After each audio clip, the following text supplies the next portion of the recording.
Eh bien, salut à tous les amis, c'est Vivi, on se retrouve comme tous les dimanches pour un nouveau numéro du Faucon Millenium, la maquette à construire. Alors on est sur le numéro 31, forcément. On avance gentiment. Fascicule sur fond bleu et les pièces à droite que je vais vous présenter à la suite. J'espère d'ailleurs qu'on voit toutes les pièces à l'écran. Oh oui, c'est bon. Alors dans ce fascicule, l'Astromécano R2, apparemment c'est ça qu'on va voir. Et également, normalement, un vaisseau. Je crois qu'ils seraient marrant, ils les mettent plus en devant, j'ai remarqué là depuis plusieurs numéros. Bon, c'est pas très grave. Alors, le vaisseau et ses caractéristiques, les chasseurs élégants et efficaces. Le chasseur Naboo N1. Ah oui, ça, c'est les vaisseaux qu'il y avait, je crois, dans les tout premiers épisodes de Star Wars. Peut-être bien dans l'épisode 1 d'ailleurs. Ou le 2, je sais plus, mais je crois que c'est dans le 1. Il me semble. Alors, de conception élégante, le chasseur Naboo N1 est quasiment une relique d'un autre temps, facilement reconnaissable à sa coque jaune et chrome. Le N1 associe style et fonctionnalité. Après l'invasion de la Fédération du Commerce, il joue un rôle important dans la libération de Naboo. D'accord. Alors, on a ses spécifications techniques. C'est un type chasseur Naboo N1, oui, forcément. Conception Nubia Star Drive Inc. et Corp des ingénieurs de la flotte spatiale du palais de Tid. Oula, compliqué ça. Configuration type J, longueur 11 mètres. Hyperpropulseur Nubian Monarch C4 de classe 1.0. 1000 années-lumière. Moteur sublimique Nubian 221 modifié. Arsenal de canons laser. Magasin de 10 torpilles à proton et double lance-torpille. Équipage, un pilote, un droïde astromécano. Vitesse 1100 km/h dans l'atmosphère. Capacité d'emport 65 kg. Et autonomie 1 semaine. D'accord. Ah, l'autonomie, par contre, elle était vachement grande, dis donc. 1 semaine, c'est monstrueux. Bon, bref, c'est pas la question. Très maniables et particulièrement offensifs pour leur taille, les Naboo N1 furent utilisés lors d'une attaque désespérée contre la Fédération du Commerce. D'accord. Allez, on tourne la page et on regarde qu'est-ce qu'on a là. Ah, le pilote justement des petits chasseurs Naboo N1. Alors, écologique et esthétique. En tant qu'ambassadeur de la philosophie Naboo, les ingénieurs de TID développèrent des moteurs plus écologiques que ceux de la plupart des propulseurs originaux de Nubia. La nouvelle version du système d'évacuation de la chaleur du Naboo était parfaitement intégrée au design de l'appareil. Puisque des déperditeurs étaient construits dans les élégants épis. Autre exemple du design de Naboo, les symboles en futark sur les cockpits afin d'identifier chaque vaisseau. Des indications semblables figurent également sur les commandes dans le cockpit. Je suppose que c'est de ça qu'il parle, là, ce qui est en bas. Là. Vous le voyez peut-être pas, vous, dans la vidéo, mais ici, il y a des inscriptions. Je pense que c'est de ça. Alors, qu'est-ce qu'on a là? Le pilote de chasseur Naboo portant l'uniforme élégant et coloré de sa corporation. Bon, je crois qu'il avait un nom, lui. Durant la bataille contre la Fédération du Commerce, le commandant de l'escadron Bravo était Rick Ollier. Et ben voilà, on a son nom. Capable de piloter n'importe quel vaisseau de Naboo, Ollier était assisté de lieutenants dont Diné Elberger, Lutin Hollins et Arwen Vendick. Tandis qu'Anakin Skywalker se lança dans le combat avec le chasseur et le casque d'Essara Till, pilote récemment décédé. Ah oui, je me rappelle de cette scène. Les pilotes portaient des bottes en cuir, un casque renforcé, un blouson marron et un long par-dessus. Oui, effectivement, c'est bien ça. Ok, alors, qu'est-ce qu'on a là? La bataille de Naboo. Les libérateurs de la planète. Alors que les chasseurs Naboo quittent l'atmosphère de la planète, ils tombent sur des nuées de chasseurs droïdes, chargés de protéger les vaisseaux de la Fédération. Oui. Ok.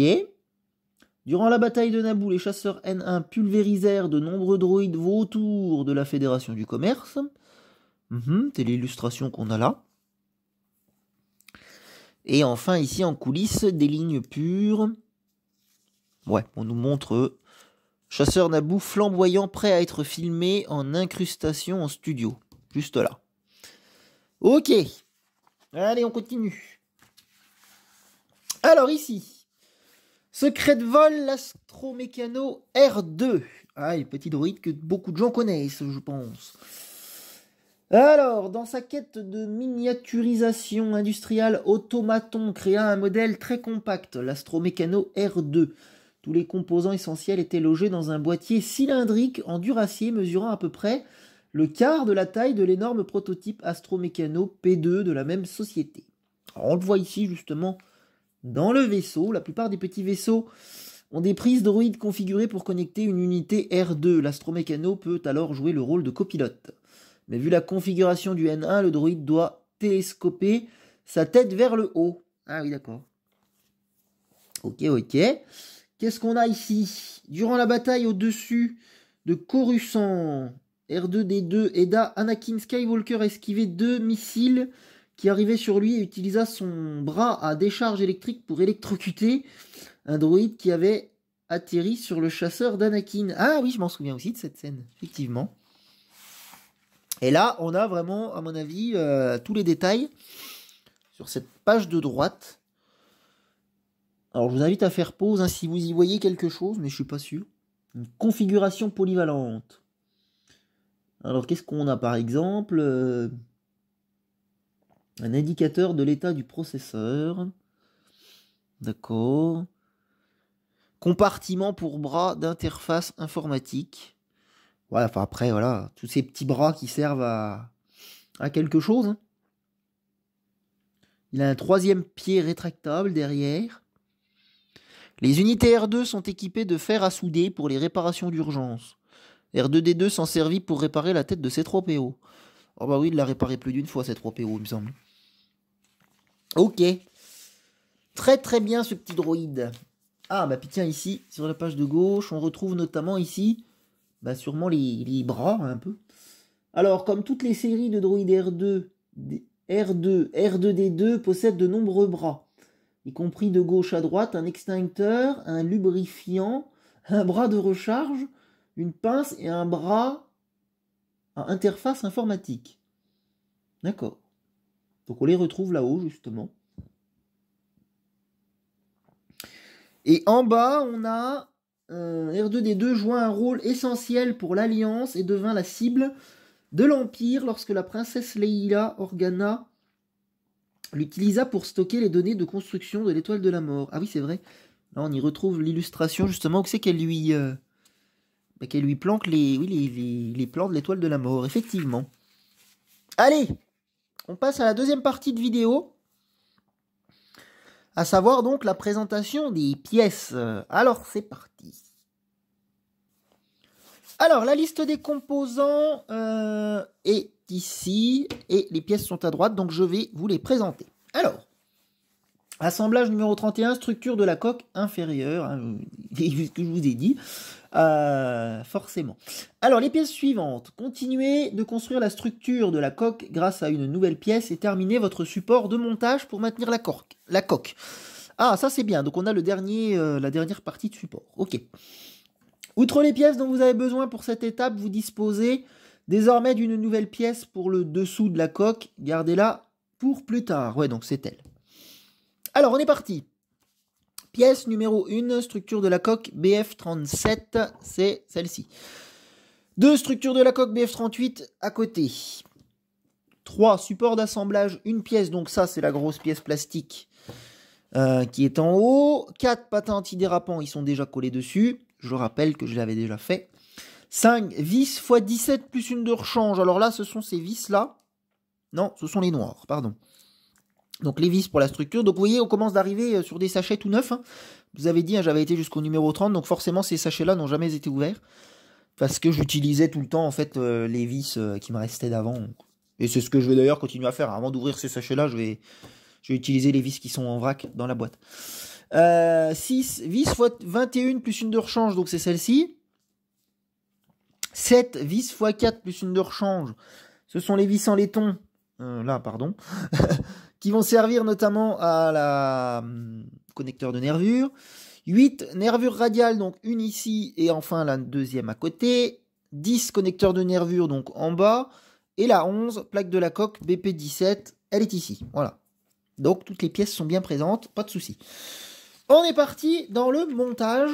Alors, on va déjà regarder un petit peu ce que ça dit. Donc, de toute façon, comme je vous avais dit, je vais faire comme à l'épisode... Bon, j'arrive pas à parler aujourd'hui. Comme à l'épisode dernier, c'est-à-dire vous montrer les étapes. Et puis, moi, je vais le faire de toute façon de mon côté sur la structure, puisqu'elle est à côté de moi, forcément. Et puis, je vous retrouve après, dans la dernière partie de vidéo, pour vous présenter ce que ça donne sur la structure et en vue réelle. Voilà, tout simplement. Alors c'est parti, assembler la structure inférieure en ajoutant les 3 pièces structurelles ainsi que la nervure radiale ci-dessous à la structure déjà existante, vous aurez assemblé les 3/4 du dessous de la coque. Donc ça monte, ça monte. Parfait. Donc prenez les 2 pièces structurelles fournies dans ce numéro pièces 1 et 2 ainsi que la structure 36 fournie dans le numéro 30. Étalez-les comme indiqué en suivant la numérotation pour compléter la partie de la structure indiquée. Vous aurez également besoin de la nervure radiale et du connecteur livré avec ce numéro, et le numéro 29, ainsi que 12 petites vis noires à tête ronde pour fixer les structures, plus 4 longues vis en laiton pour la nervure radiale. Donc voilà, déjà tout ça. Donc ça, je vous le relis pas, hein, c'est tout simplement pour être identifié, il nous explique sur le plan à quoi ça sert. Donc je vais vous faire les étapes de la 1 à la 11, puisque c'est tout ça de la structure. Voici à quoi doit ressembler l'assemblage final, donc je vais vous montrer bien sûr à quoi ça ressemble. Mais de la même occasion, je vais vous montrer à quoi va ressembler du coup le support d'assemblage, donc qui est là. Donc on va mettre la dernière pièce, enfin moi je vais la mettre et puis elle sera dessous forcément. La dernière pièce que vous avez reçue avec ce numéro permettra de terminer votre support. Donc comme ça le support sera fini dans sa totalité. Votre support est désormais terminé, il va vous permettre de maintenir correctement la structure pour la suite du montage. Voilà. Donc je vais vous montrer ça également. Et enfin dernière page, il n'y a rien, on est sur fond. Donc je vais vous faire tout ça les amis. Et puis je vous retrouve quand c'est prêt. Allez, let's go. J'ai du boulot, j'ai du montage. À tout de suite. Bien, ça y est les amis, j'ai terminé. On se retrouve donc pour la dernière partie de vidéo. Pour vous montrer un petit peu à quoi ça ressemble. Alors pas de grande nouveauté par rapport à l'épisode dernier. Forcément, on est quasiment sur la même chose. On a juste une structure voilà, qui est maintenant à son 3/4 terminé, d'après le fascicule. Donc ça y est, le support est assemblé, donc je sais pas si on le voit bien, mais je pense que oui quand même, j'ai essayé de faire au mieux, histoire qu'on ait encore tout à l'écran, donc du coup on a maintenant vraiment le support au complet pour poser la structure, donc ça fait plaisir. Où c'est que ça s'est passé mon montage? Moi c'était là, hein. Donc du coup 1, 2, 3 parties de structure, plus la nervure qui est là. Voilà, donc on avance petit à petit. Encore une phase devrait nous emmener de... À mon avis, il doit rester encore peut-être 3 parties de structure à mettre, je pense. Peut-être... oui, ça va être ça, parce qu'il va y avoir une partie comme ça, là. Vous savez, qui est incurvée, là. On arrive à retrouver l'emplacement ici. Donc, ouais, il va y avoir, je pense, une partie complète encore. Ça va même être des trucs comme ça, là, tordus avec des... Parce que je crois que ça, c'est pour faire passer les pieds plus tard, il me semble. Les trains d'atterrissage, je crois. Bon, bref, on verra ça de toute façon quand on y sera. Mais voici, voilà, ce que ça nous donne. Donc, une structure montée à son 3/4. Et puis, on est arrivé au bout du fascicule, hein, une fois de plus. La suite sera donc, bien évidemment, dans le numéro 32. Donc, dimanche prochain, tout simplement. Je vous invite à venir me retrouver. Et puis, on continuera ça ensemble. Voilà, allez, et sur ce, je vous souhaite un bon visionnage. Et puis on avance gentiment sur cette maquette. Vous inquiétez pas, on arrivera de la terminer dans quelques mois, même peut-être quasiment 1 an, j'en sais rien. Faudrait qu'on compte qu'il reste 2 semaines exactement. Mais c'est pas grave, hein, de toute façon, il n'y a pas d'urgence. Hein. Moi, ça me va très bien comme ça.